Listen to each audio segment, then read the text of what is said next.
What's up, everyone? Welcome to the video. Today we're going to take a look at how to change the battery in this Mazda CX5 remote key fob. This Mazda CX5 key fob is going to use replacement battery CR2025, and I'll put a link in the description box of this video to where you can find these replacement batteries if you're in need. The other thing I'm going to be using to change this key fob battery is a small flathead screwdriver.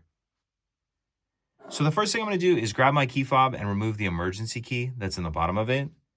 That's done by pressing this button on the back of the fob that my finger's on, and the emergency key will pull out like that. You just set that key to the side. Now I'm going to grab my screwdriver and take a look at the side of the key fob. We can see this line right here. This is the where the two halves of the case meet. So what I'm going to do is take my screwdriver and come down here and just very carefully put it in that crack. And then slowly just slide it up. And as I'm doing that, it's opening the case.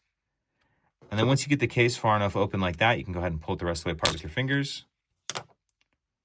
Now we see this little circular cover right here. I'm just going to get my finger on there and pop that off. And now we see our battery right here. And this battery is just kind of resting in there. If you turn it over, you can kind of dump it out. Now I'm going to grab my new replacement battery. And you want to make sure that you're installing that with the plus side up, positive side up. I'll just kind of tuck that bottom edge in like that and then just let it fall down into place. Then we'll grab our circular cover.